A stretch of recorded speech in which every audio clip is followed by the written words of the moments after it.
The swift parrot is native to southeastern Australia, breeding only in Tasmania and migrating to mainland Australia in autumn. In recent years, the main concern is its rapid decline in numbers and its listing as endangered on the IUCN Red List and the Environment Protection and Biodiversity Conservation Act of 1999. The main causative factor for this decrease is human interference. Both their breeding grounds in Tasmania and their wintering habitats in mainland Australia are threatened by fragmentation and clearing. Industrial and residential development into these areas results in fewer trees, an increase in competition between species, and a decrease in nest availability as well as forage resources. Collision rates are also increased due to the abundance of wire nets, fences, cars, and windows in the area. Living in such close proximity to urban areas continues to have dramatic effects on their population numbers, as the risk of fire is also greatly increased.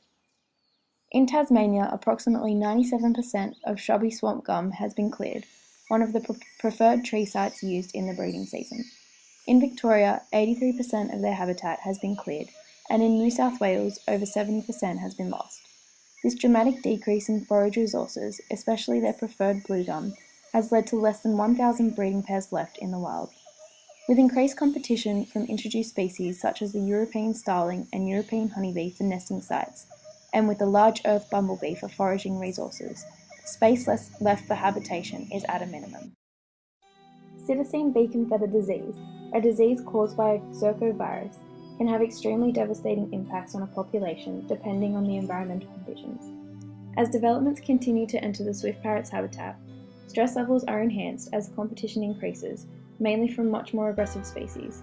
The stress deteriorates the bird's health, making it much more susceptible to contracting the disease. Often rehabilitated parrots are carriers of the disease, and releasing them back into the wild has a high risk of transferring it into the rest of the population.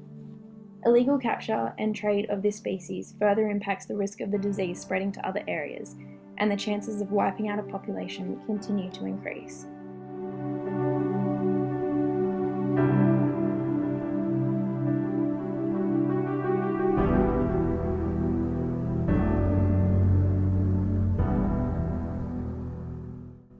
The effects of these threats on swift parrot populations are devastating. Despite the negative impacts that humans have had, a large proportion are working together to try and fix what others have taken for granted. Through the involvement of hundreds of volunteers working together across Australia, the Swift Parrot Recovery Program has made a significant contribution to the long-term survival of the swift parrot in the wild.